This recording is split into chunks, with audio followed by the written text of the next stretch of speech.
நலம் காக்கும் ஸ்டாலின். உங்கள் குடும்பத்தின் நலன் அரசின் பொறுப்பு.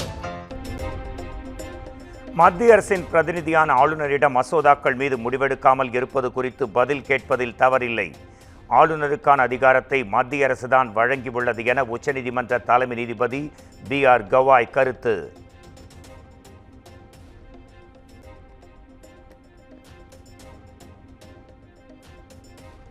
மாநில அரசும் ஆளுநரும் ஒரே உரையில் இரு வாள்களாக செயல்பட முடியாது. உச்சநீதிமன்றத்தில் தமிழக அரசு சார்பில் அபிஷேக் மனு சிங்வி வாதம்.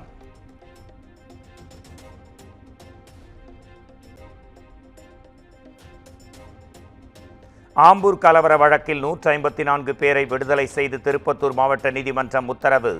முன்னாள் MLA அஸ்லாம் பாஷாவின் சொத்துக்களை பறிமுதல் செய்யவும் ஆணை.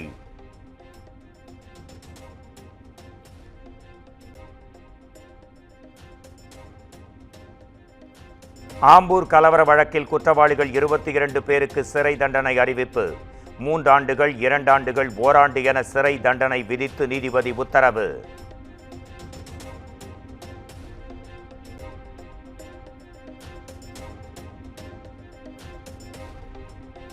கலவரத்தில் பாதிக்கப்பட்ட 2 பேருக்கு தலா 10 லட்சம் ரூபாய், காயமடைந்தவர்களுக்கு தலா 1 லட்சம் ரூபாய் இழப்பீடு வழங்க வேண்டும். 1 மாதத்தில் இழப்பீட்டுத் தொகை வழங்க வேண்டும் என்றும் மாவட்ட நீதிபதி மீனா குமாரி உத்தரவு.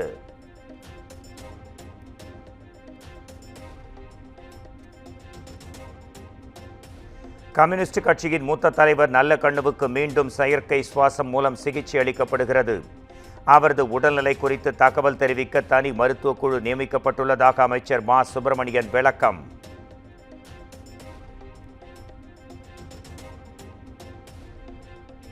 ₹10,000 கோடி சொத்து சேர்த்ததாக அண்ணாமலை வெளியிட்ட ஊழல் புகார் தொடர்பான கேள்வி.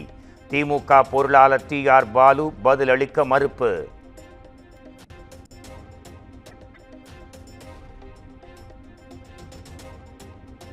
குடியரசுத் தலைவர் வருகையை முன்னிட்டு செப்டம்பர் 2, 3 தேதிகளில் சென்னையில் ட்ரோன்கள் பறக்க தடை.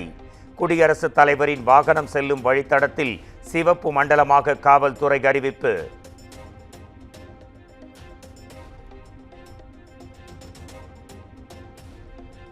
கர்நாடக கேரள எல்லையில் அரசு பேருந்து மோதியதில் 4 பெண்கள் உட்பட 6 பேர் உயிரிழப்பு. பேருந்து நிறுத்தம் மீது மோதிய பேருந்து பின்னோக்கி சென்று ஆட்டோ மீது மோதியதில் மேலும் 2 காயம்.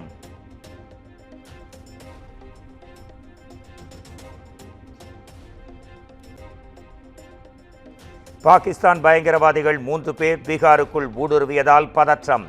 நேபாளம் வழியாக பீகாருக்குள் நுழைந்தவர்களை தேடும் பணி தீவிரம்.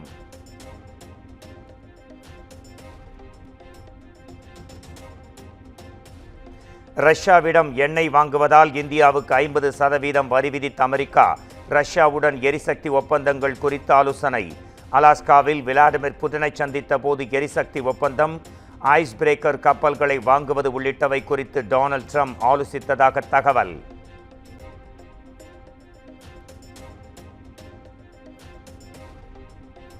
அமெரிக்காவின் 50% வரி விதிப்பால் திருப்பூரில் 3000 கோடி ரூபாய் வர்த்தகம் பாதிப்பு. கிறிஸ்துமஸ் பண்டிகைக்கு பெற்ற ஆர்டர்களுக்கு ஆடைகளை அனுப்புவதில் சிக்கல் என ஏற்றுமதியாளர்கள் வேதனை.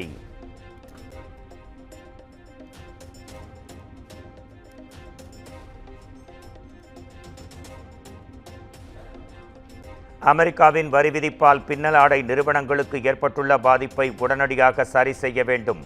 மத்திய அரசுக்கு முதலமைச்சர் மு.க. ஸ்டாலின் மீண்டும் வலியுறுத்தல்.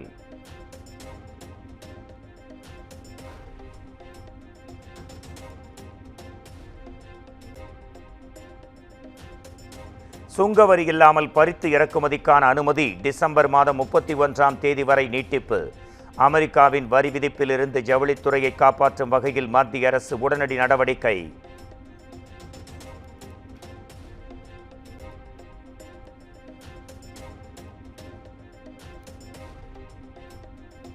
ரஷ்யாவிடமிருந்து எண்ணெய் கொள்முதலை நிறுத்தினால் இந்திய பொருட்களுக்கான வரி 25% குறைக்கப்படும். அமெரிக்க அரசின் வர்த்தக ஆலோசகர் பீட்டர் நவாரோ பேட்டி.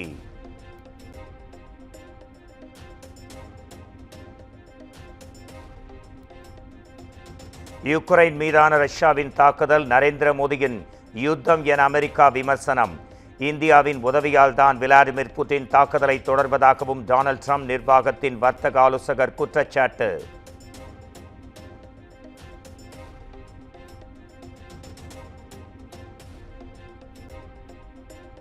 தொழில்துறை வேலைவாய்ப்புகளை வழங்குவதில் தமிழ்நாடு தொடர்ந்து முதலிடம். தேசிய அளவில் தமிழ்நாடு மட்டும் 15% பங்களிப்பை வழங்குவதாக மத்திய அரசின் ஆய்வறிக்கையில் தகவல்.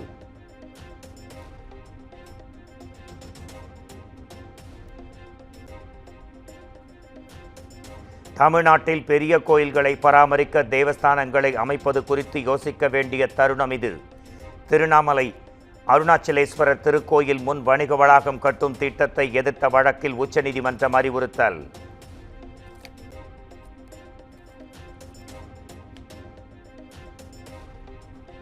தமிழக டிஜிபி பணியிலிருந்து ஓய்வு பெறும் சங்கர் ஜிவாலுக்கு நாளை பிரிவு உபச்சார விழா. பொறுப்பு டிஜிபியாக ஜி வெங்கட்ராமன் IPS நியமிக்கப்பட உள்ளதாக தகவல்.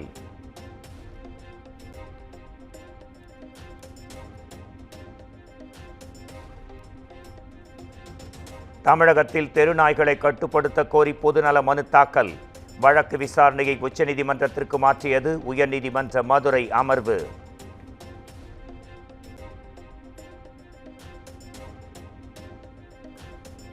புதுக்கோட்டை அறந்தாங்கி அருகே குறிப்பிட்ட இடத்தில் பிளாக்ஸ் பேனர் வைப்பதில் 2 கிராமங்களைச் சேர்ந்த மக்களிடையே பிரச்சினை.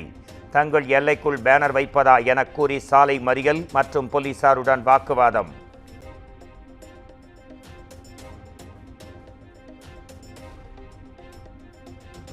கூமாப்பட்டி பிளவக்கல் அணையில் பூங்கா மேம்பாட்டிற்காக 10 கோடி ரூபாய் நிதி ஒதுக்கீடு. கூமாப்பட்டி குறித்த வீடியோ இணையத்தில் ட்ரெண்டான நிலையில் நிதி ஒதுக்கி தமிழ்நாடு அரசு உத்தரவு.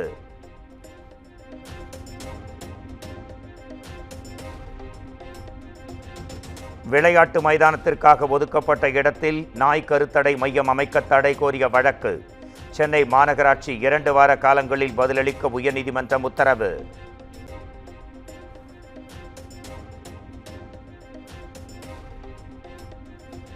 அருப்புக்கோட்டை அருகே பாலவனத்தம் கிராமத்தில் டாரஸ் லாரி மோதி பெண் தூய்மை பணியாளர் உடல் நிசங்கி பலி. புறவழிச்சாலை பணிகளுக்காக கிராவல் எடுத்துச் சென்ற லாரி மோதிவிட்டு நிற்காமல் சென்றதாக பொதுமக்கள் குற்றச்சாட்டு.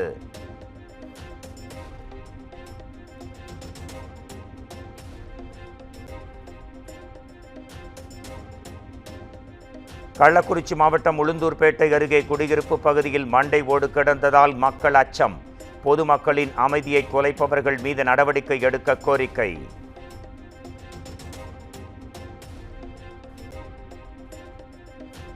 கோடைக்கானல் அருகே 150 அடி ஆழப்பள்ளத்தில் ஜீப் கவிழ்ந்த விபத்தில் பெண் உயிரிழப்பு. காயத்துடன் மீட்கப்பட்ட மற்றொருவர் மருத்துவமனையில் அனுமதி.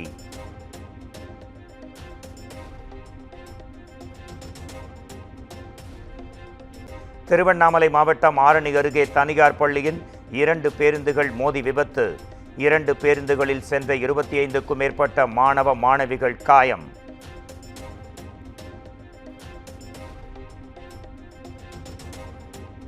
சென்னை ஆவடியில் 2 சக்கர வாகனம் மீது கார் மோதியதில் தம்பதி பலி. கார் ஓட்டுநருக்கு வலிப்பு ஏற்பட்ட நிலையில் விபத்தில் சிக்கிய CCTV காட்சிகள் வெளியாகின.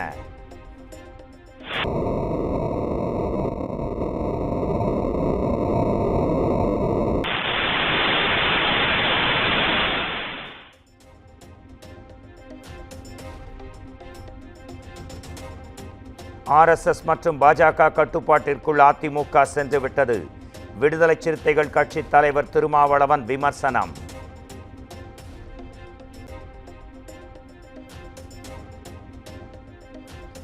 (2006) விஜயகாந்தை போல் 2026 தமிழக வெற்றி கழக தலைவர் விஜயும் தாக்கத்தை ஏற்படுத்துவார். அமமுக பொதுச் செயலாளர் TTV தினகரன் நம்பிக்கை.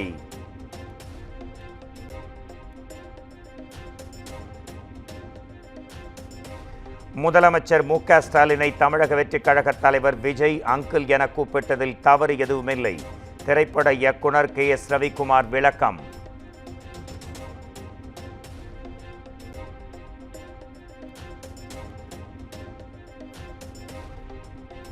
திருத்தணி அருகே 17 வயது சிறுமியின் 5 மாத கருவை கலைக்க முயன்ற போது விபரீதம். உடல்நலம் பாதித்து சிறுமி உயிரிழந்த நிலையில் போலீசார் தீவிர விசாரணை.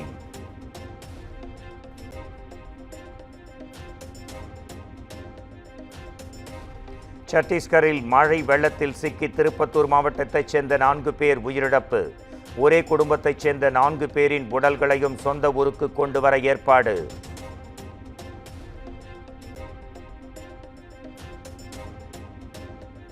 சென்னை வேளச்சேரி காவல் நிலையத்தை முற்றுகையிட்டு தரமணி சட்டை பல்கலைக்கழக மாணவர்கள் சாலை மறியல். தேநீர் கடையில் நின்றிருந்த மாணவரை ரோந்து பணியில் இருந்த காவலர் சம்பத் தாக்கி ஆபாசமாக பேசியதாக புகார்.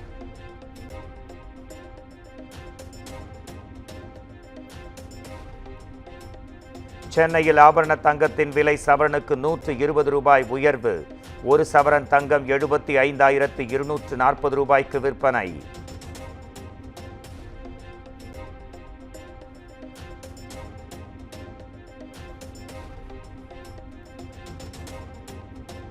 மேற்கு தொடர்ச்சி மலைப்பகுதியில் பெய்த கனமழையால் கோவை குற்றாலத்தில் வெள்ளப்பெருக்கு. சுற்றுலா பயணிகளின் பாதுகாப்பு கருதி அருவியில் குளிக்க தடை.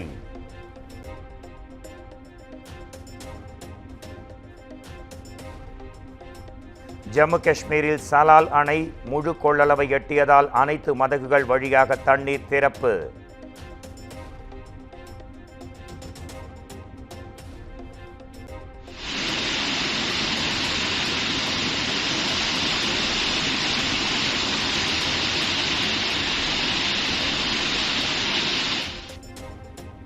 செனாப் நதியின் கரையோரம் வசிக்கும் மக்களுக்கு வெள்ள அபாய எச்சரிக்கை விடுப்பு.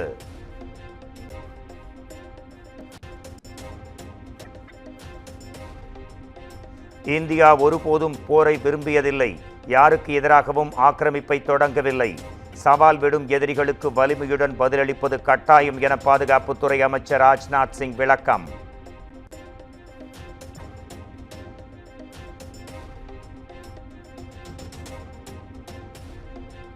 கேரளாவில் மேலும் ஒருவருக்கு அமீபா மூளைக்காய்ச்சல் உறுதி. தொற்று பாதிப்பு நாளுக்கு நாள் அதிகரிப்பதால் பொதுமக்கள் பீதி.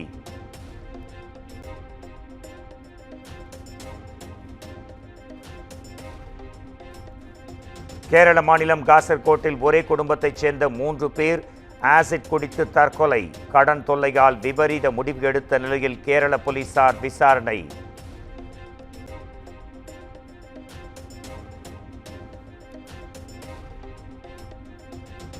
மது போதையில் ஐடி ஊழியரை கடத்தி தாக்கிய விவகாரம். நடிகை லட்சுமி மேனனின் நண்பர்களை காவலில் எடுத்து விசாரிக்க கேரள போலீஸ் முடிவு.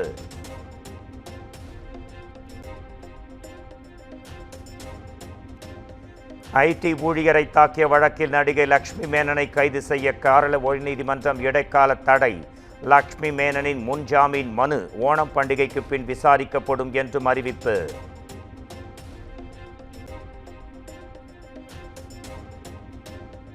மும்பையில் அடுக்குமாடி குடியிருப்பு இடிந்து விழுந்த விபத்தில் பலி எண்ணிக்கை 15ஆக உயர்வு. 9 பேர் காயங்களுடன் மீட்கப்பட்ட நிலையில் இடிபாடுகளில் புதையுண்ட மேலும் 2 மீட்கும் பணி தீவிரம்.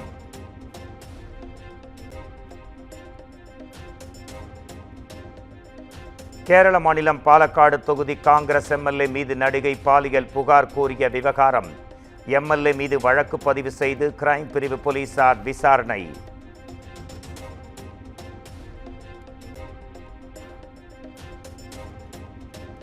டெல்லி மெட்ரோ ரயிலில் குடுமிப்பிடிச் சண்டையில் ஈடுபட்ட பெண்கள். சண்டைக்கான காரணம் தெரியாத நிலையில் பெண்கள் சண்டையிடும் வீடியோ சமூக வலைதளங்களில் தற்போது வைரல்.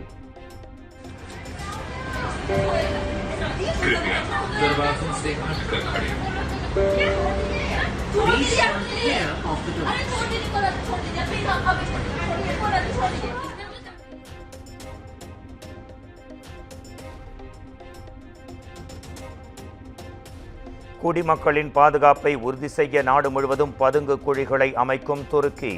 துருக்கியுடன் போர் ஏற்பட வாய்ப்பிருப்பதாக இஸ்ரேலிய அரசு அதிகாரிகள் மிரட்டல் எதிரொலி.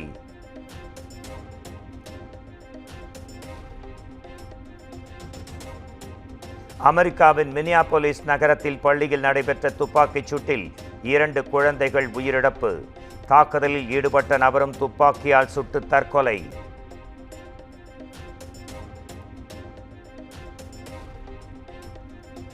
பிரிட்டனின் வேல்ஸ் நாட்டில் 19ஆம் நூற்றாண்டைச் சேர்ந்த கிறிஸ்தவ தேவாலயம் தீ வைத்து எரிப்பு. பாகிஸ்தானைச் சேர்ந்த 2 அகதிகள் தேவாலயத்திற்கு தீ வைத்ததாக குற்றச்சாட்டு.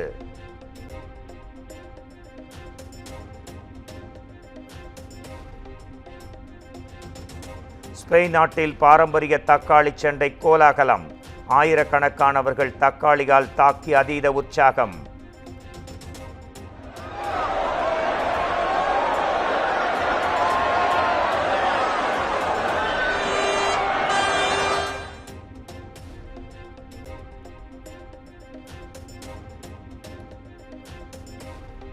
ரஜினிகாந்த் நடித்து வெளியான கூலி திரைப்படத்திற்கு UA சான்றிதழ் வழங்க உயர்நீதிமன்றம் மறுப்பு. பட தயாரிப்பு நிறுவனம் தாக்கல் செய்த மனுவை தள்ளுபடி செய்து உத்தரவு.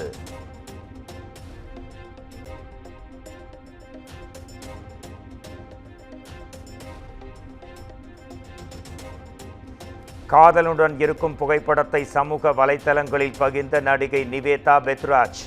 தொழிலதிபரான ரஜித் இப்ரானை விரைவில் திருமணம் செய்ய இருப்பதாகவும் தகவல்.